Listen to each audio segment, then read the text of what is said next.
Grabe. Tusig mo ako kunyari, tapos wala ako doon pag hindi mo ako ganun-ganun. At least sabihin ng ano mo. Ay, sir, thank you. Tama, Romulo. Okay. Ingat ka ah. Ingat.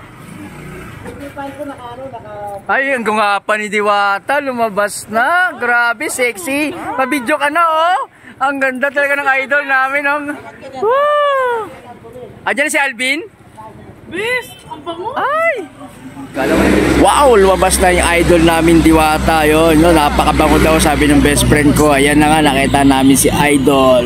Yun no, mga tol, oh, sa wakas nakapunta rin tayo dito kay Diwata Paris sa Quezon City yan mga tol. Oh. After ilang araw pa lang itong nag-open.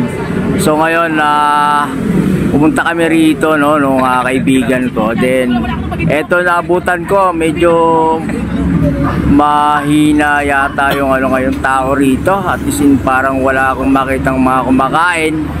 So mga ilan lang, dito si sir, kinawasap natin. Ayan. Eh si sir na isang pulis na dito sa Visayas naka-assign. So ayan dyan siya. Ay sir, salamat sir sa pagkain kay Diwata. Balik ulit. Magkailan ulit kayo babalik dito sir? Wala, pag gabi-gabi lang naman ako. Pag gusto mo makita, sa ano lang, Visayas. Visayas, so talawin ka namin doon sir. Ano pangalan niyo sir? BSSD Cerezo. Sa Reza? Oo.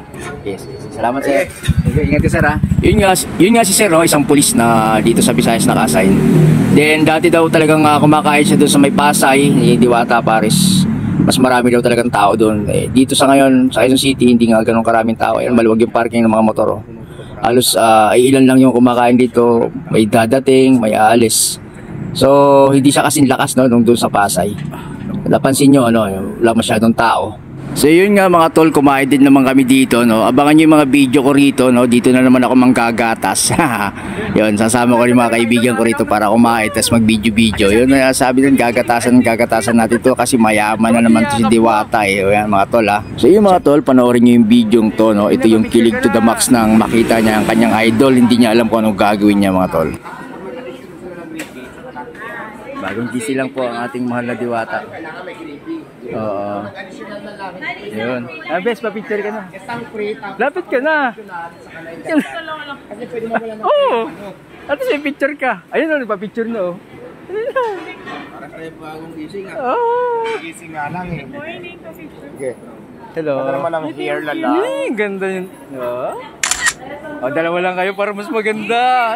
Isa pa, 1, 2, smile. Pangarap ko yung mapapicture. Ayan na, nagpa-picture na kayo. Thank you. Dapat niyakap mo. Ayan na. Ipopost na. Hindi po. Ha? Buo dapat eh. Buo? Huwag na akong... Bakit? Ganito, kinikilig ako bisa. Ay, kinikilig ka kay Diwata? Wala lang kasi parang Ay, nakikita ko nalatawa lang siya sa'yo. sa ano. Nakikita ko lang siya sa ano. Tapos parang... Hindi ko ma-imagine na nandito. Parang siyempre trending siya, di ba? Tapos... So yun mga tol no, happy na tong kaibigan ko dahil nakapagpa-picture na sa kay Diwata no, kakaibang kilig yung kanyang naramdaman daw, grabe. Hindi niya rin ma-explain dahil nga daw sa trending si Diwata at yun ang naramdaman niya, grabe.